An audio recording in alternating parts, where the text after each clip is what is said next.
is England. England before June 6, 1944. From these shores, the United Nations was soon to launch the greatest military expedition of its kind in history. The cross-channel invasion of Europe against the Nazi power. Vast preparations were being made. Huge quantities of materiel and supplies collected. Guns, half-tracks, bombs, ambulances. Yes, ambulances. For in the midst of all this preparation and this training for destruction, there went on an opposite kind of preparation. Preparation for the business of saving life, of preserving limb and tissue, of easing pain. Through the endless English months of war games and maneuvers, the medical corpsmen of the ground forces worked with their units. They grew tough and inured to battle conditions. They learned the prime importance of speed.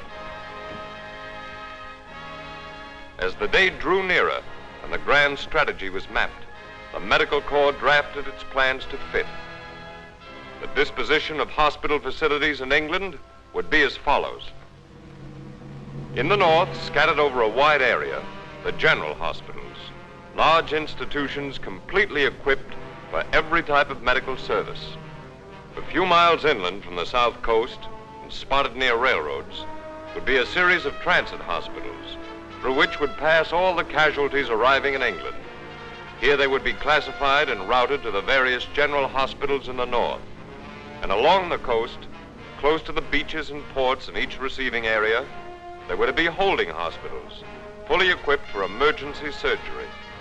Here, serious cases could receive attention immediately on their arrival in England.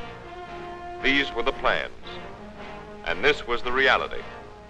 The general hospital, the transit hospital, the holding hospital, better equipped than many a permanent institution back home. The tents stood empty, ready, waiting for the day. June 6th, D-Day. The great plan is put to the test.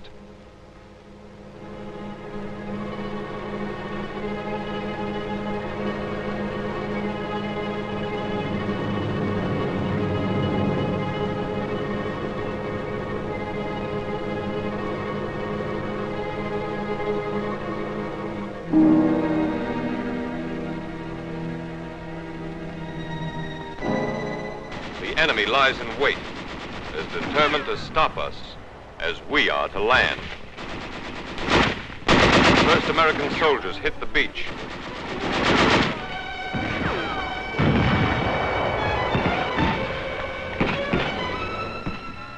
The medics have moved in with them and their work begins. Aid stations are established on the spot, and an astounding record starts piling up. The checkup later reveals that 80 to 90% of the wounded received medical care within 10 minutes of being hit.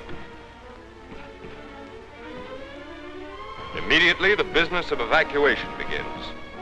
Worst wounds get first priority. Right back they go to the boats that landed them but a short time before. This is part of the plan. Where the LSTs are unable to come in close enough, the smaller craft are used to get the wounded to them.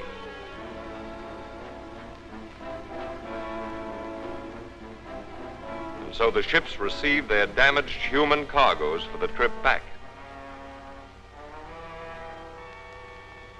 All along the beaches they wait.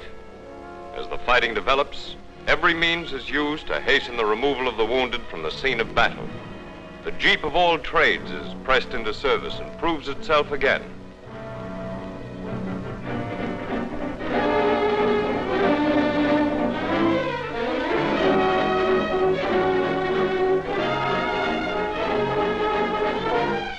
And a duck sets out with its load of wounded. Through it all, the slogan of speed remains the keynote. The LSTs used in the Normandy invasion were designed to become emergency hospital ships as soon as their fighting cargoes had been deposited ashore. In the hold, wall brackets were installed for the support of tiers of litters. Each LST could accommodate 200 or more patients, and in the first days of the invasion, 90% of the wounded were evacuated on these ships. the smoke, the drink of water, trophies, and rest. The dead rest of exhaustion. Elsewhere on the ship, a life is being saved. Some wounds can't wait, so planning included an operating room on each LST and an experienced Army surgeon to augment the regular naval medical staff. And soon it will be England again, and rest, and care, and safety. The routing of the ships had been carefully planned to avoid congestion at any one landing point on the English coast. As each ship disembarked its wounded, those cases needing immediate surgery or other treatment were moved to the nearest holding hospital. Then, as soon as they were transportable again, they were moved inland to the transit hospital serving the area. All other cases, and these were in the great majority, were moved directly from the landing point to the transit hospital, and from there were routed by special train to the north. Every preparation for these moves had been made. Ambulance companies strung out all along the coast were under the control of evacuation officers at each receiving area. 5,000 of these vehicles stood by, ready for immediate service. The ships start coming in, some to ports, some to piers and outlying areas. Others pull up directly onto the beaches.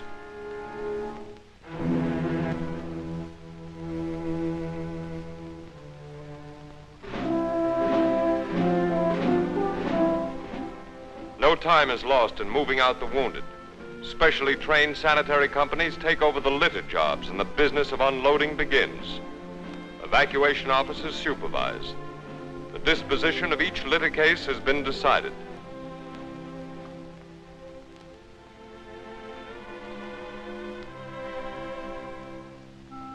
And so man helps man, and American teamwork proves itself once more, and the job is shortly done. The emergency cases move out first.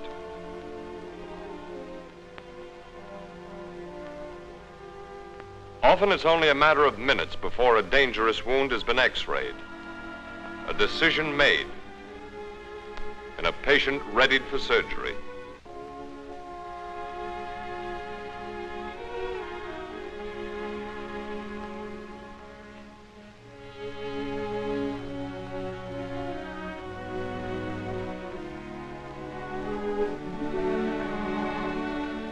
As soon after the operation as it's safe for him to travel, he's moved out and sent off to the transit hospital.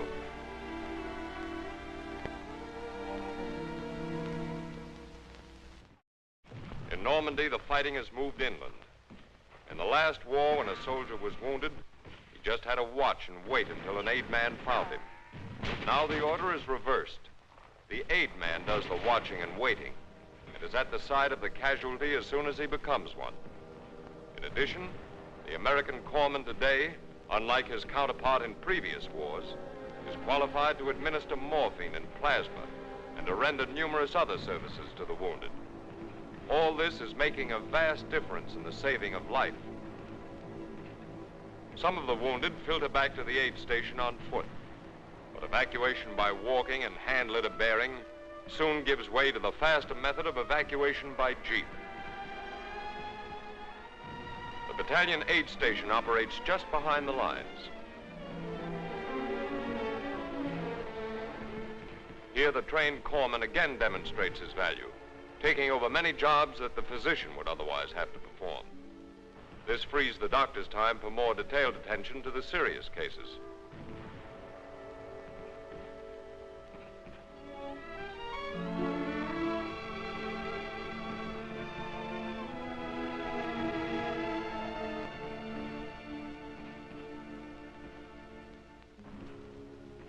Next, the wounded are brought to a collecting station a mile or so farther back. There are facilities here for further emergency treatment if needed.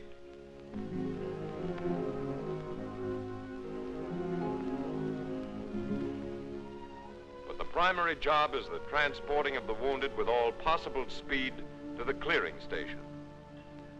This is located far enough to the rear to avoid exposure to direct enemy action.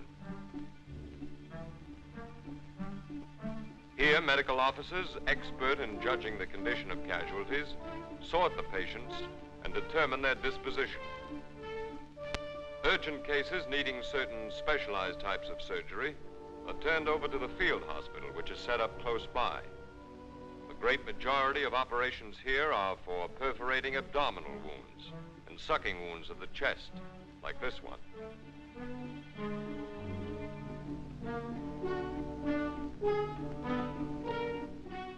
Whole blood flown in from England consolidates the gains that have been made by life-saving plasma at the front.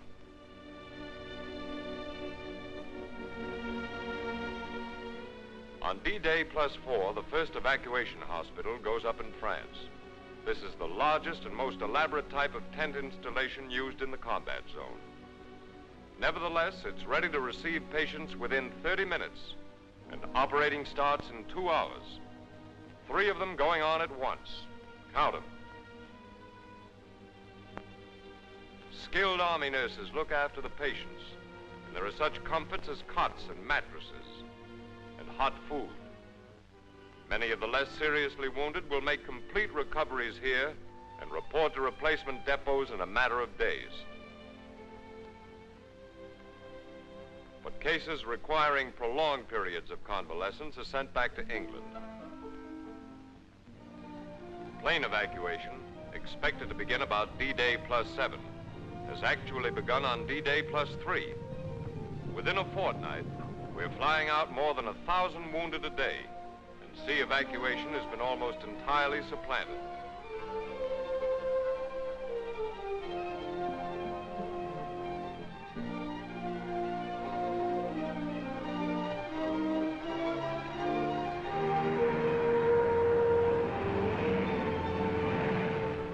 The air trip from France to England takes about an hour.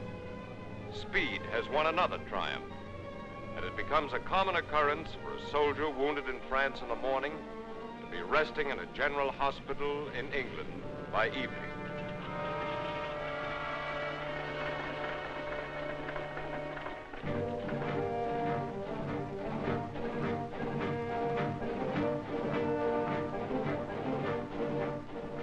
From the landing field, the patients are shuttled to the transit hospital. And before long, they're boarding the hospital trains that pull out daily from nearby railway spurs for the trip north.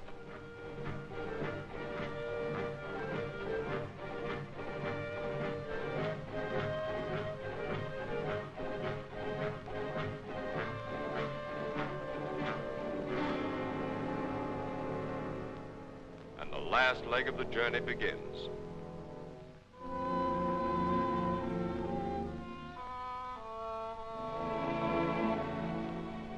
General hospitals are telling some remarkable stories these days, like 16,000 casualties handled by one group and only 15 deaths. What is making such records possible, of course, is the fine condition in which patients are arriving, due to the splendid work of units all along the line. In the first 2 months of the invasion, some 76,000 wounded were handled by the medical department.